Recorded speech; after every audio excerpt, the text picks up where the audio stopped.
May dala kayo siyang pansit ngayon? Magkamainit na naman ang ulo. Baka mapalo na naman tayo. Magkahalo lagi ang takot at pananabik kapag hinihintay ng mga bata ang kanilang ama. Ang takot ay sa alaala ng isang lasing na suntok sa bibig na nagpapatulo ng dugo at nagpapamaga ng ilang araw sa labi. Ang pananabik ay sa pagkain na paminsay-minsay inuuwi ng ama. Malaking supot na mainit na pansit na iginisa sa itlog at gulay. Yehey! May dalang pansit ang tatay. Sa wakas ay makakakain ako ng masarap na pansit gisado. Masayang sangbit ng isang anak, ngunit ang totoo, para sa sarili lang niya ang inuuwing pagkain ng ama. Napakarami nito upang maubos niya ng mag-isa. Pagkatapos ay naroong magkagulo sa tira ang mga bata na kani-kanina pa aligid sa lamesa. Mga anak, halina dito tapos na kumain ng inyong ama. Halina't magsaluhan natin ang kanyang natirang pagkain. Opo, inay. Kung di sa pakikaalam ng ina na mabigyan ng pagkain ng lahat, kahit ito'y sansubo lang ng masarap na pagkain.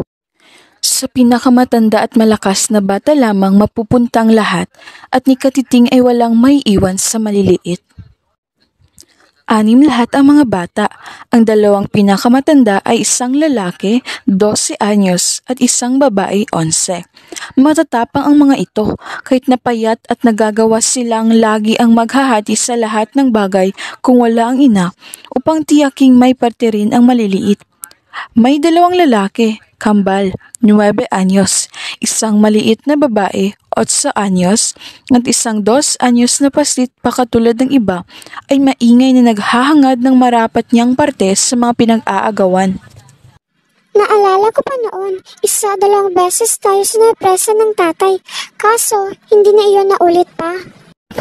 Oo nga naalala ko rin yan. Nakakamiss naman. Hayaan niyo na mga anak, unawaan na lang natin ninyong ama. Pagtsagaan na lang natin ang kanyang tirang pagkain, makararaos din tayo. Opo, Nay. Hindi na nga naulit ang masayang okasyon na iyon.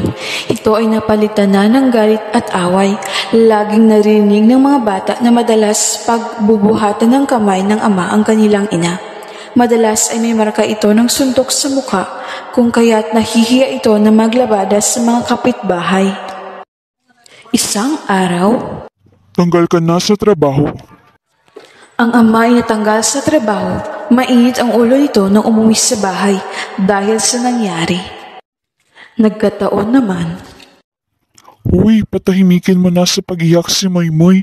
Andyan na ang tatay. Baka ka masaktan. Tahan na, Moymoy, tahan na. Andyan na ang tatay. Baka mapalo ka. Mukhang mainit pa naman ang ulo. Kasi naman lagi na lang may sakit. Hindi pa matigil sa pag-iyak. Nakakabingi. Ang batang si Moymoy ay iyakin at palaging namamanhid ang kanyang sugat sa binti. Maya-maya pa ay nangyari na nga ang kinatatakutan nila. Narinig ang ama ang maingay na pag-iyak ng batang sakitin na si Moymoy. Maya-maya pa ay nabaling ang galit niya dito. Ano ba yan? Kapag hindi ka pa tumingil sa pag-iyak, makakatikim ka talaga ng suntok sa akin. Walang awang sinuntok ng ama ang batang si Moymoy. Tumilapan sa kabilang sulok ang bata dahil sa hagupit ng kanyang ama. Makaraan ng 2 araw, namatay ang batang si Moymoy.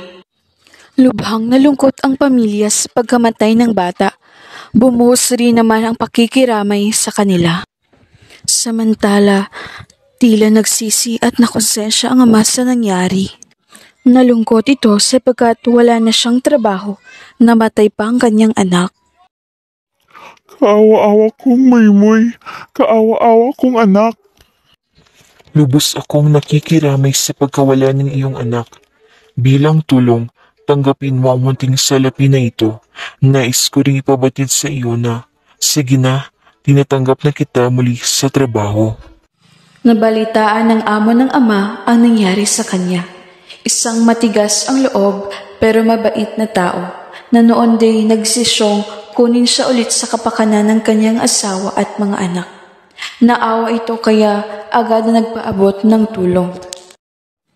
Samantala, patuloy pa rin ang kalungkutang nadama ng ama at ng buong pamilya.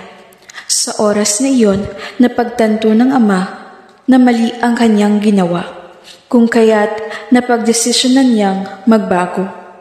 Nais na niyang maging isang mabuting ama.